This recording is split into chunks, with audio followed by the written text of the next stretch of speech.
2020年8月15日、はい、冒険の旅へ出発。福井に向かって出発します。よろしくお願いします。よろしくお願いします。敬礼してる。よし、行くぞ。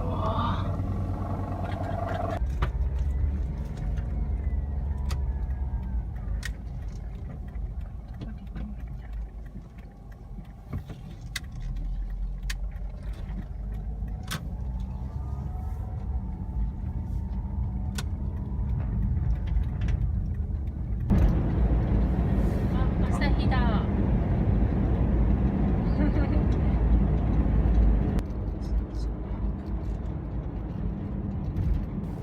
東京で生まれ、兄弟がいなかった僕は、子供の頃から夏休みになると、一人で電車に乗っておよそ500キロ離れた福井にある親父の実家へ行き、じいちゃんとばあちゃんと一緒に過ごしていた。その家は谷合の小さな集落にあって、川で魚を釣ったり、裏山を探検したりして、日が暮れるまで外で遊んでいた。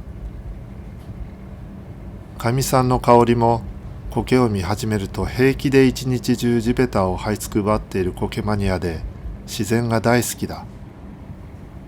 この年、僕らは住み慣れた神奈川のアパートを出て、福井の家に移り住むことを決めた。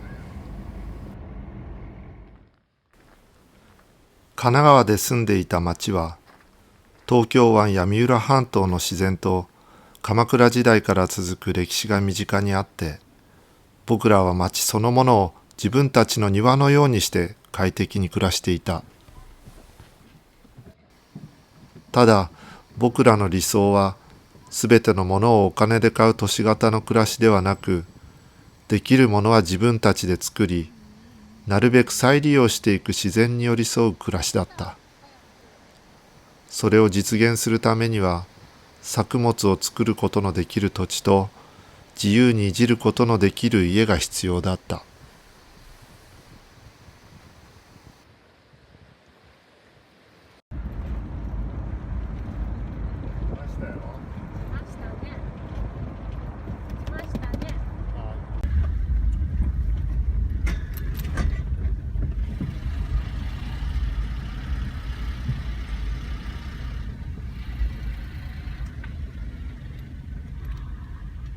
到着しました。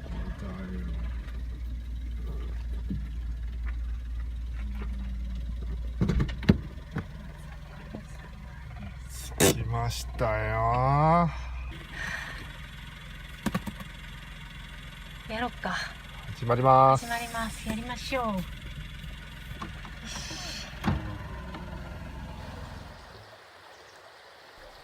この計画を実行に移すことになったきっかけは、2019年12月に発見された新型コロナウイルスの世界的な蔓延だった。感染防止の移動制限やコミュニケーション術の変貌で広がったリモートワークは、フリーランスで雑誌や書籍の仕事をしてきた僕を住む場所の縛りから解放した。なんて言えば聞こえがいいが、請負中心にやってきた仕事を自分自身から湧き上がるものを形にしていく仕事にシフトしていきたいと思った部分も大きい。そのためにも理想とする暮らし方に挑戦することは意義のあることだった。香織は企業で経理の仕事をしていたが、この計画を相談すると、わあ、夢が叶うともろ手を挙げて賛成してくれた。彼女にしてみれば、1時間半かかる通勤からの解放も大きな魅力だったに違いない。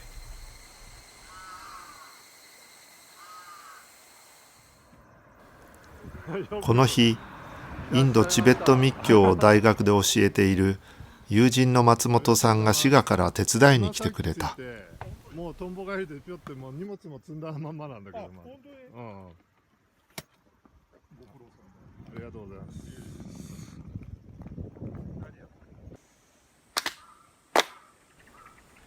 家の裏にある神社にお参りして、これから始める改修作業の安全をお願いする。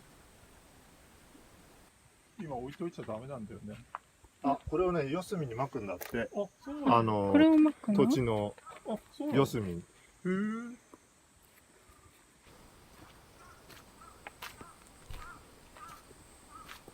鳥居の向こうに見えているのが、僕らの家となる築67年の納屋だ。見ての通り、かなりのボロ。実は、親父の実家は、ばあちゃんが死んでから20年以上誰も住んでいない。本当は、隣に立っている親父が生まれ育った母屋に入りたかったのだけれど、雨漏りで傷みが激しく、自分たちで直すことは不可能だった。そこで白羽の矢が立ったのがこの納屋というわけだ。工務店に建物の改修を頼むだけのお金がない僕らは DIY の経験もなかったが、自分たちの手で直すことにした。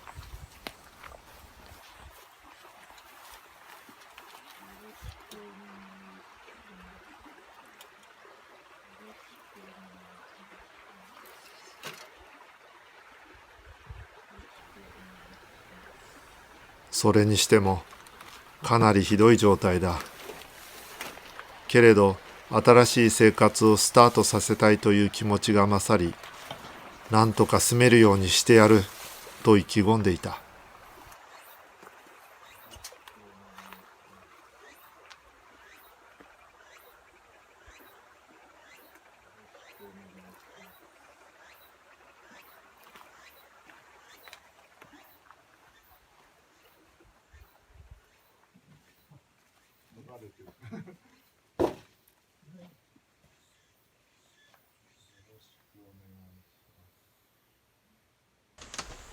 しばらくすると埼玉に住む小林さんも駆けつけてくれた。まずは家の周りに積まれていたトタンや木材を片付ける。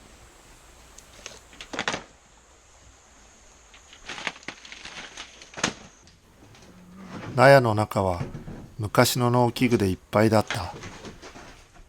これは一通り荷物を出した後の様子なのだが、雪国特有のひどい湿気で床が腐り、崩れ落ちていた。2階はこの通り、壁は穴だらけだ。改修作業をしやすいように、すべて荷物を外に出してしまわなければならない。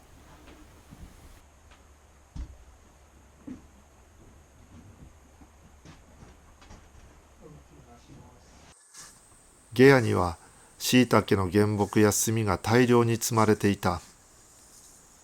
炭を入れた俵が腐っていたため、ズタ袋に詰め直して運び出す。猛烈な暑さでズボンまで汗でびしょ濡れだ。作業を始めて3日後、注文していた200リットルのドラム缶が届いた。U字工と組み合わせて五右衛門風呂を作る。薪は当面の間、納屋から出た廃材で賄えそうだ。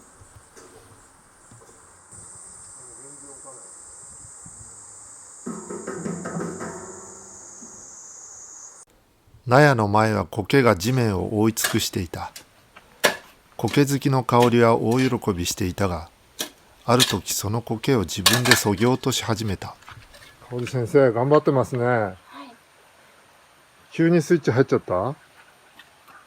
抜かりなく仕事をやる女なの。そうなの。ご苦労様です。おー。あんなに苔で躊躇してたのに、この吹っ切れ方は何なんですか？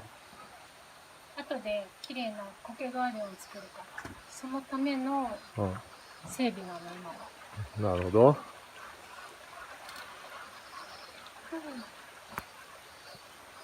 へんてこやね。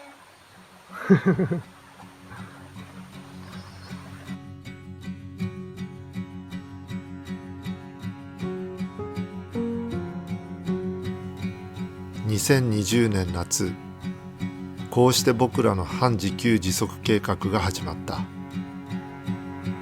まずは神奈川のアパートを引き払う前に、このボロ屋を人間が住める状態にする必要があった。